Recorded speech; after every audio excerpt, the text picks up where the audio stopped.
আল্লাহ কোরআনের জ্ঞানীর মর্যাদা দিয়েছেন। আপনি মহাগ্রন্থ আল কোরআনের সূরা,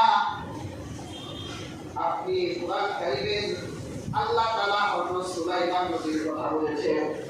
আপনারা হযরত সুলাইমান আলাইহিস সালামের নাম শুনেছেন।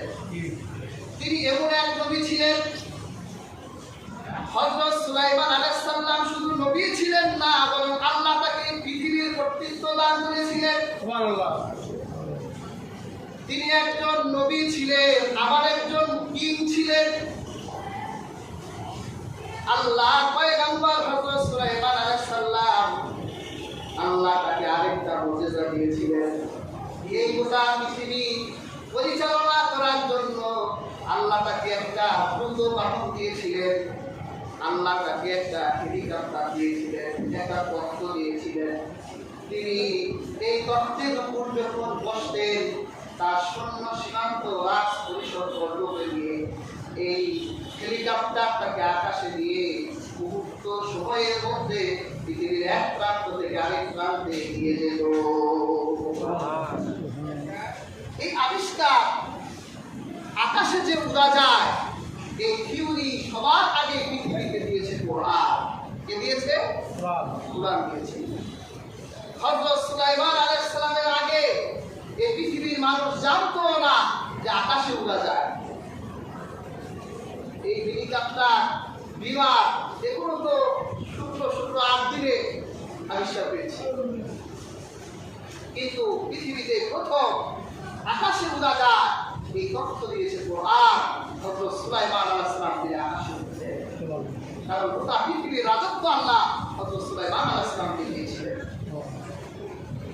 হযরত সুলাইমান আলাইহিস সালাম একদিন আকাশে উঠলেন, রাজবর্গ পরিষদ নিয়ে রওনা করে। হঠাৎ করে হযরত সুলাইমান দেখলেন তার রাজপ্রাসাদের ভিতরে উদ্ভুত পাখি নাই। হযরত সুলাইমান রাগ পেয়ে গেলেন, উদ্ভুত কোথায়? কারণ এই উদ্ভুত পাখির একটা বিশেষ বৈশিষ্ট্য ছিল। হযরত সুলাইমান যখন আকাশ দিয়ে উঠতো, তখন কোন জায়গায় মিঠা পানি আছে, উদ্ভুত পাখি আকাশ থেকে বলে দিতে পারত। একটা মানুষ পারতো না, কিন্তু একটা উদ্ভুত পাখি পারত। তো সুলাইমান আলাইহিস সালাম চিন্তা করলো, এখন যদি আমার পানির পিপাসা লাগে, তাহলে আমি হুদহুদ কোথায় পাবো? কোথায় গেল? সুলাইমানের মেজাজ তো খারাপ হতো যে হুদহুদ ফিরে আসার পর যদি উপযুক্ত কারণ আমার সামনে দর্শাইতে না পারে, তাহলে আমি হুদহুদকে জবাই করে দিব। হুদহুদ তো যখন রাজ্যে আসলো, হুদহুদের দোস্তরা বলে আজকাল খবর আছে, যদি উপযুক্ত কারণ না দিতে পারো, তাহলে তো খবর আছে।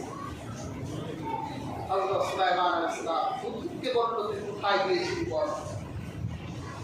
কোরআনে এসেছে, হুদহুদ বলল, জিতুকা মিন সাদাকিন বিনাবাইয়াতি,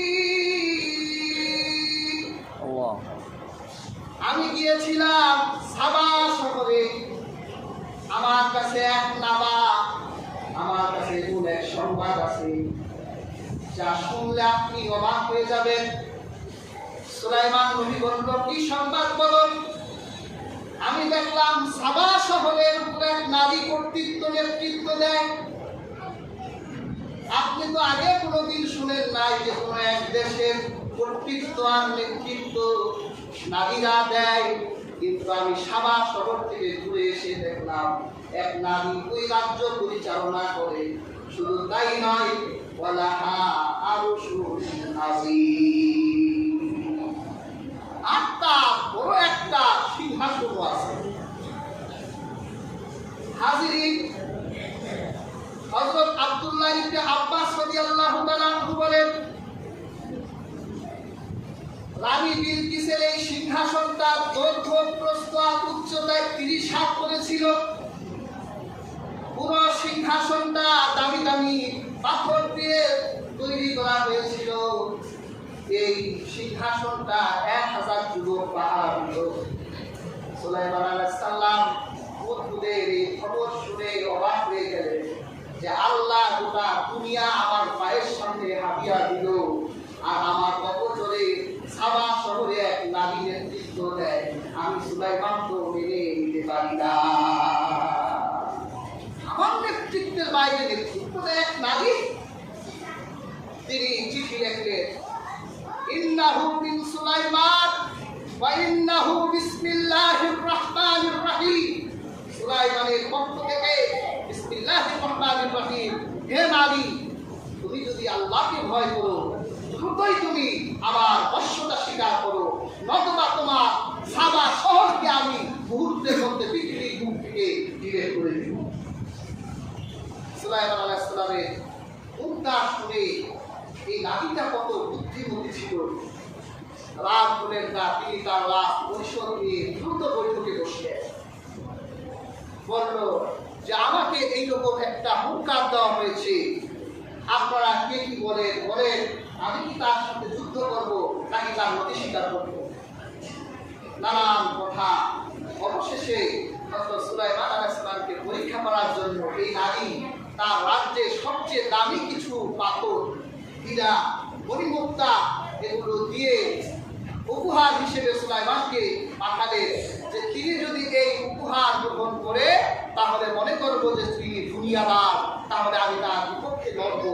আর যদি তিনি এটা গ্রহণ না করে তাহলে মনে করব যে না, তিনি ন্যায় ও নীতির উপর নিষ্ঠাবান, আমি তার প্রতি স্বীকার করব।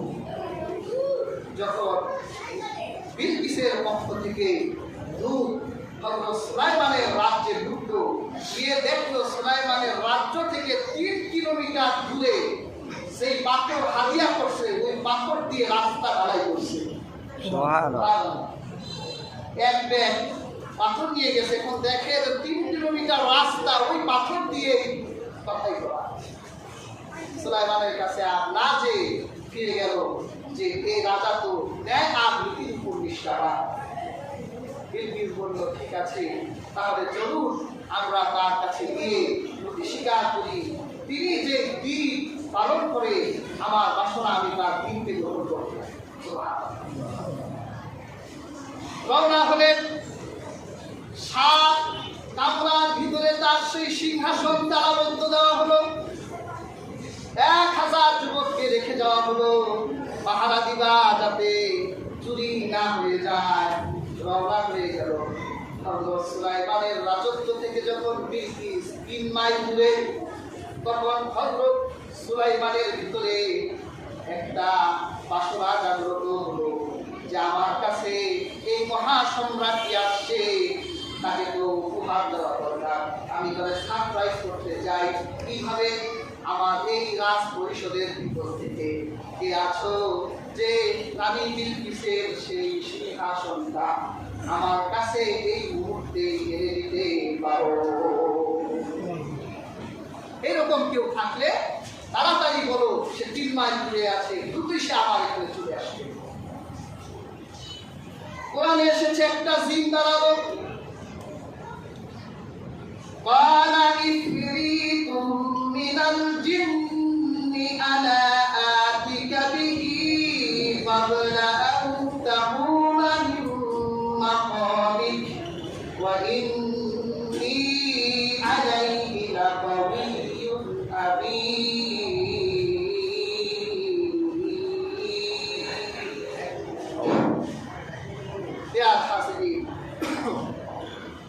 একটা জিন দাঁড়িয়ে বলল, আমি এই সিংহাসনটাকে আপনার কাছে এনে দিতে পারি, তবে সময় আমাকে দিতে হবে যে আপনি যতক্ষণ সময় রাজ্য পরিচালনা করেন এই পরিমাণ সময়ের ভিতরে আমি এনে দিতে পারবো। এই ক্ষেত্রে আমি বিশ্বস্ত এবং পরিশোধিসালী। 3 ঘন্টা সময়ের মতো অনেক মুফাসসিররা বলেছে যে জিনটা 3 ঘন্টা সময় চাইল, 6 মাসের পর 3 ঘন্টার ভিতরে। কি বলে, আমাদের সমাজে এখনো অনেক মানুষ আছে যারা জিনের অস্তিত্ব স্বীকার করতে চায় না। যারা জিনকে অস্বীকার করে আমরা তাদেরকে কাফের বলি, সে মুসলমান নয়। কারণ কুরআনের অসংখ্য আয়াতে আল্লাহ জিনের অস্তিত্বের কথা বলেছে। তো জিনকে অস্বীকার করার অর্থ হলো সে আল্লাহর কুরআনের কমপক্ষে অনেকগুলো আয়াতকে সে অস্বীকার করে। কাজে আমরা জিনের অস্তিত্বকে স্বীকার করি। আল্লাহ তাআলা জিনদের ভিতরে এই ক্ষমতা দিয়েছে। বিশেষ করে আমাদের মেডিকেল ডিপার্টমেন্টে অনেক ডক্টররা স্বীকার করতে চায় না, বলে জিপির মধ্যে কিছু নাই। হযরত সুলাইমান আলাইহিস সালাম বলল, না, অনেক সময় হয়ে যায়, আমাকে দ্রুত, এর চেয়ে আরো দ্রুত কে এনে দিতে পারো দাঁড়াও। আল্লাহ কোরআনে বলেছেন, ক্বালাল্লাযীনা ইনদাহু ইলমুম মিনাল কিতাব, হযরত সুলাইমানের কাছে একজন কিতাবের জ্ঞানধারী একজন আলেম ছিল। এই আলেম দাঁড়িয়ে গেল, সুবহানাল্লাহ। একজন আলেম যার ভিতরে আল্লাহ কোরআনের, আল্লাহ কিতাবের জ্ঞান আছে, এই আলেম দাঁড়িয়ে বলল, আনা আতিকা বিহি ক্বাবলা আইয়া তাত্তা ইলাইকা তারফু। সুলাইমান, আপনি শুধু চোখের নজর ফেলবেন, আমি আপনার চোখের নজরই দাঁড়িয়ে দিতে পারবো। সুবহানাল্লাহ। কয়েক ন্যানোসেকেন্ড সময় লাগে চোখের নজর ফেলতে। হযরত সুলাইমান আলাইহিস সালাম বলল, হ্যাঁ, এই সময়টাই আমার দরকার ছিল। হযরত সুলাইমান আলাইহিস সালাম ইয়ামেনের দিকে তাকিয়ে চোখের একটা নজর দিল, আর দেখলো যে গায়েবী ভাবে মাটির নিচ থেকে এসে হযরত সুলাইমানের রাজপ্রাসাদের মাটিগুলো সরে গেল, আর দানি বিলকিসের সিংহাসনটায় উঠে গেল। সুবহানাল্লাহ। কি বলছিল? মুফাসসিররা বলছে যে এই কিতাবের জ্ঞানধারী এই আলেম, তার নাম ছিল আসিফ ইবনে বাকিয়া। এই লোকটা ইসমে আজম জানতো, আর সে ইসমে আজম বলার সাথে সাথে আল্লাহ তার কারামতকে প্রকাশিত করে দিলেন। অনেকের মতে তিনি শুধু এতটুকু বলেছিল, ইয়া হাইয়ুন ইয়া কাইয়ুম। এই শব্দ বলার সাথে সাথে রানী বিলকিসের এই বিশাল সিংহাসন হযরত সুলাইমান আলাইহিস সালামের রাজ্যে চলে আসলো। তাহলে আমার আল্লাহ ৯৯টা নাম আছে, আমার আল্লাহ ৯৯টা নামের ভিতরে আল্লাহ ইসমে আজম লুকাই রাখছে। আর ইসমে আজম যে ব্যক্তি জেনে যায়, সে আল্লাহর কাছে ইসমে আজম দিয়ে যা চাইবে তাই পাবে।